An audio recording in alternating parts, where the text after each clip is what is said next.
Hi my crafty friends, this is Deborah, and I just want to say this is my welcome to my very first video that I've ever done, and this is in regards to my New Year's resolution in getting my craft area all organized. So if you know me and my blog, you know I love looking at YouTube videos and finding ways to, make flowers or do cards or whatever. And so I looked at a few YouTube videos in regards to organizing your Spellbinder dies, and I found two that I really liked, and I got some of their ideas and kind of incorporated and developed my own organizational system for my Spellbinder dies.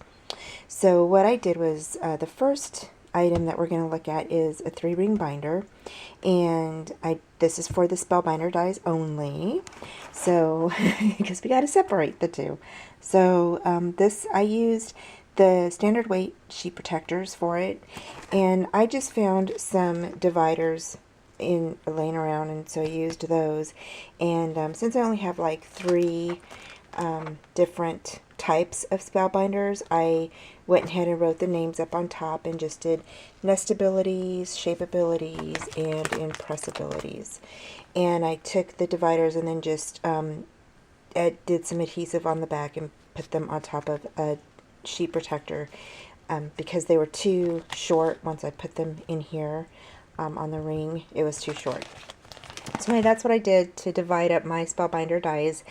Then the second thing I did was I went through and I cut the top portion of the sheet protectors, and then I did some adhesive on the back of the instructional sheets that the Spellbinder dies come on, and I went ahead and put some magnets on where the dies lay originally when you get them, and then I just laid them back down on top of there, and then I just slid the instruction sheet right into that pocket, so it works out really nice. You have like a pocket, so if by chance they come loose from the magnets, they just hopefully will slide down into that pocket area. But it seems to be working good. They don't fall out or anything. The one thing I tried but it didn't work out was I put one on behind the first one here, and then I stuck another Spellbinder die behind this one and cut the top part off of this. But then the spine on this becomes really flimsy, so it doesn't hold them right, and they kind of wobble back and forth, and I was having issues. So I just did one Spellbinder die per sheet protector. And since there's like 100 count in that box, and I know I've had it for over a year, I knew I wouldn't run out. So to me, it was worth doing one per sheet.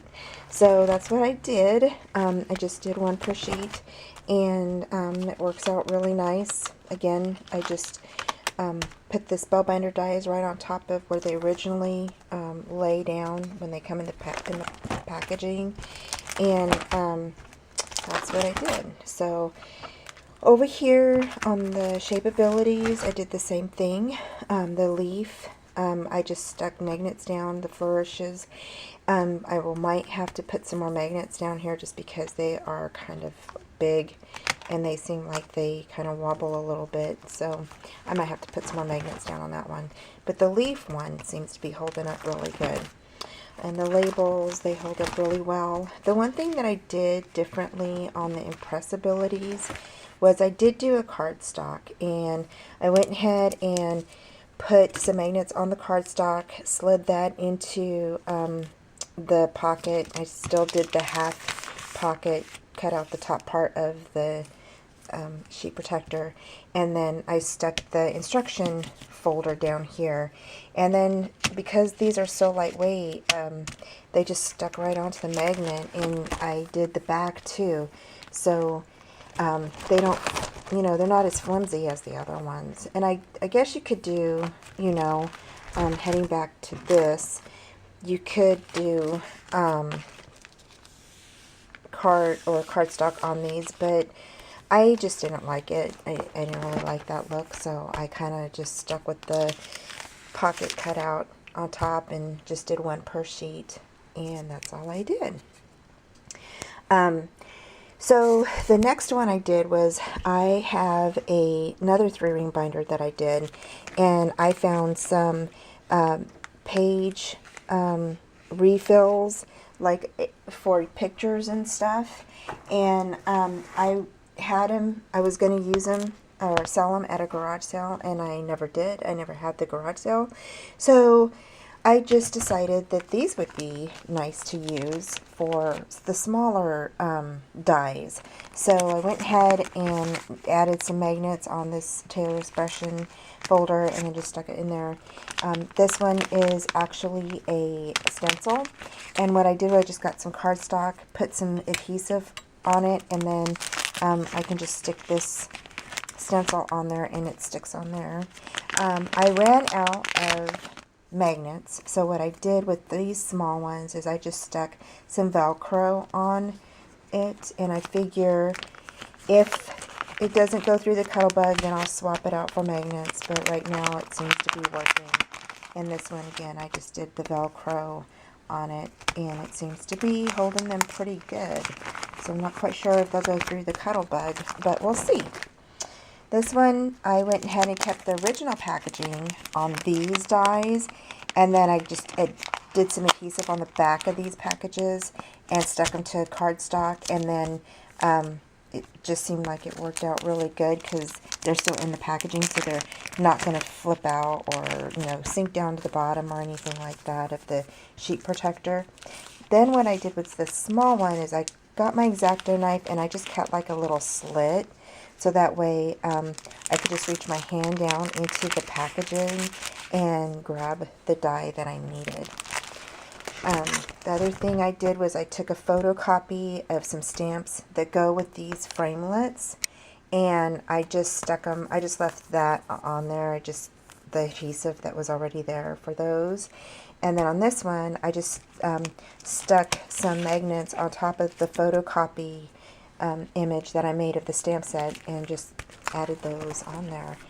The dynamic dies, I just went ahead and split up the set and went ahead and left these big ones on here and did the small ones up here and just did these around here. Added these on the pocket part since they're little and they're borders, and that's all I have because I don't have very many dies. But what I do have, I thought, oh, you know, I'll be all organized, and so when I start adding more to my stuff, then I will be organized and have it all ready to go.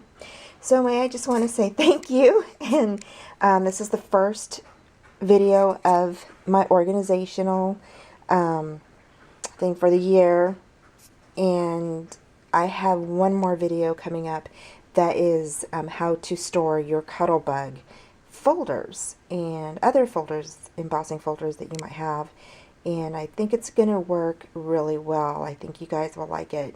So I've somewhat seen a system like it, but not really. So I will keep you informed about that, and join me back hopefully within a week, and I'll have that ready to go. Thank you so much, and I hope you like my video. Bye.